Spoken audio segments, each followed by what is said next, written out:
അപ്പോൾ ഇപ്പോൾ ഉള്ളത് മക്കത്ത് തന്നെയാണ്. മക്കത്ത് എവിടെയെന്ന് വെച്ചാൽ മുസ്ദലിഫയിലുള്ളത്.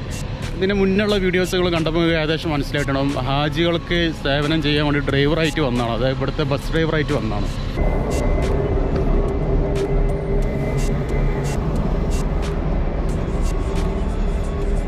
ഞാനെൻ്റെ വണ്ടി തപ്പി നടക്കുകയാണ്. ഏത് വണ്ടിയാണെന്ന് അറിയില്ല. നമുക്ക് ആകെ നമ്പർ മാത്രമല്ല അറിയുള്ളൂ.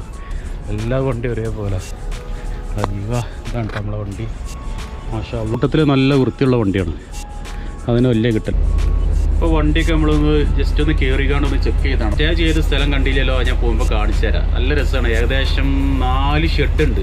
നമ്മൾ വലിയ ഗോഡൗണൊക്കെ ഉണ്ടല്ലോ നമ്മുടെ നാട്ടിൽ, അതേപോലത്തെ 4 ഗോഡൗൺ. അതിൻ്റെ ഉള്ളിൽ പാർട്ടീഷൻ ചെയ്തിരിക്കുക. ഓരോ റൂമിലും 80 കട്ടിലുണ്ട്. അങ്ങനത്തെ ഒരു 10-20 റൂമുകൾ അവിടെ ഉണ്ട്. 20 × 80 അത്ര ആൾക്കാർ ഒരു ഷെഡിൽ പോകും, ഒരു ഗോഡൗണിൽ പോകും. ഗോഡൗൺ എന്ന് പറയാൻ കാരണം വലിയൊരു ഷെഡാട്ടാ. അതിൻ്റെ ഉള്ളിൽ നിന്നിട്ട് ഇങ്ങനെ പാർട്ടീഷൻ ചെയ്ത് കണ്ട് സെൻട്രലൈസർ AC വെച്ചിരിക്കുകയാണ്.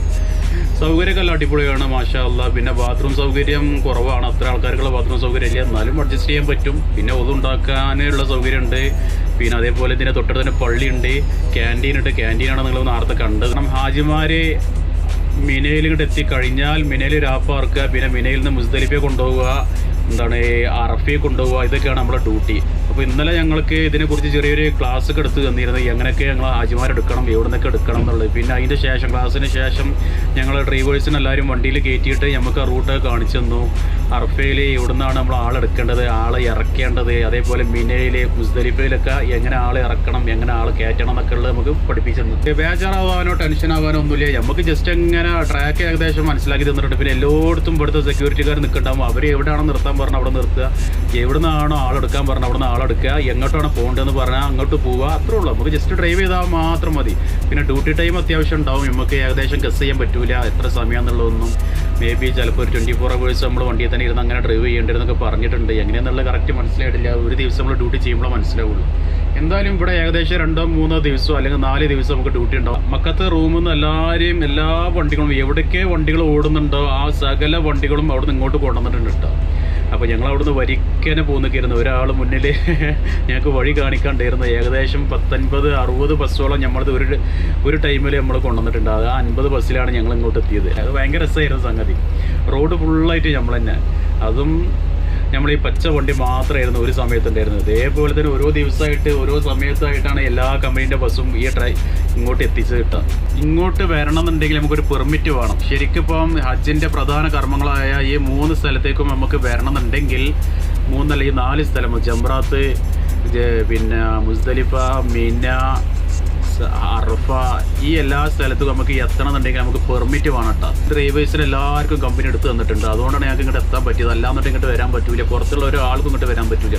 പ്രത്യേകിച്ച് മക്കൻ്റെ ഉള്ളിലേക്ക് വരുമ്പോൾ തന്നെ ഒരു കാർഡ് വേണം. ആ കാർഡും നമുക്ക് ഈ വണ്ടി ഓടിക്കാനുള്ള ലൈസൻസ്, പിന്നെ ഈ വണ്ടി ഓടിക്കാനുള്ള പെർമിറ്റ്, വണ്ടിൻ്റെ പെർമിറ്റ് എല്ലാം ഏതെടുത്തുകൊണ്ടാണ് ഞങ്ങൾക്ക് ഇതിൻ്റെ ഏറ്റവും സെൻറ്ററിലേക്ക് എത്താൻ പറ്റിയത്. ഇവരാണ് ഇവിടെ നിയന്ത്രിക്കാനുള്ള ആൾക്കാർ കേട്ടോ. ഈ ഡ്രസ്സ് ഇട്ടാൾ GSC എന്നാണ് ഇവരെ വിഭാഗത്തിൻ്റെ പേര്. ഏരിയ നിൽക്കുന്ന സ്ഥലം ചുറ്റുഭാഗം മലകളെ കൊണ്ട് ചുറ്റപ്പെട്ട സ്ഥലം കേട്ടോ. എന്ത് രസം നോക്കിയാണ് കാണാൻ. ആ ഭാഗത്താണ് അറഫ കിടക്കുന്നത്. വരുന്ന സ്ഥലമാണ് അറഫ. പിന്നെ മുസ്ദലിഫ പറയുമ്പോൾ നമ്മൾ അതിൻ്റെ ചെറിയൊരു ഭാഗത്ത് നിൽക്കേണ്ടത്. കുറച്ചുകൂടി വേക്കാണ്ട് ചെന്നാൽ മുസ്ദലിഫ എത്തി. പിന്നെ അതിൻ്റെ നേരെ അങ്ങേപ്പുറത്താണ് മിനൻ്റെ അങ്ങേപ്പുറത്താണ് നമ്മൾ ജംറാത്തുള്ളത്. ജംറാത്ത് കഴിഞ്ഞാൽ പിന്നെ നേരെ ഹർമക്ക്. അപ്പോൾ ഏകദേശം ഒരു രൂപം കിട്ടിയിട്ടുണ്ടാവും എന്ന് വിചാരിക്കുക. എടുക്കാമുണ്ടെന്നുണ്ടെങ്കിൽ മേലെ കാട്ടി തരികയാണെന്നുണ്ടെങ്കിൽ നല്ല രസമായിരുന്നു. അത്രയും ബസ്സുകളുണ്ട്. ഈ ബസ്സുകളൊക്കെ ഇങ്ങനെ നിർത്തിയിട്ട് നമ്മൾ ഏതോ കളിപ്പാട്ടം അടുപ്പിച്ച് വെച്ച ഫീലിംഗാണ്. നല്ല രസമുണ്ട് കാണാൻ. ഞാൻ പറഞ്ഞല്ലോ ഷെഡിലാണ് താമസം എന്നുള്ളത്.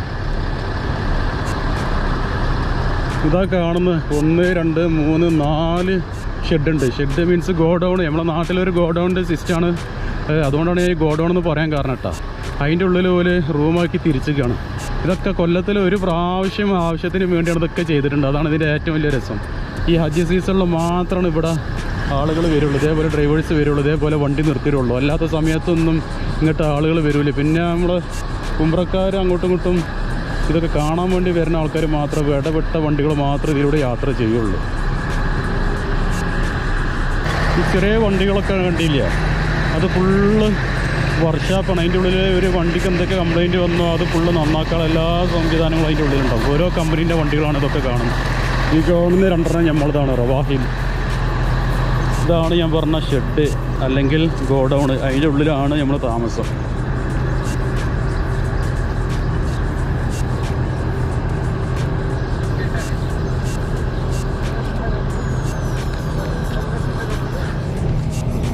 ഇവരൊക്കെ ഇപ്പോൾ വരുന്ന ആൾക്കാരാണ്. അതുകൊണ്ടാണ് ഒരു പെട്ടിയും പിന്നെ ബെഡൊക്കെ ആയിട്ട് വന്നിട്ടുള്ളത്.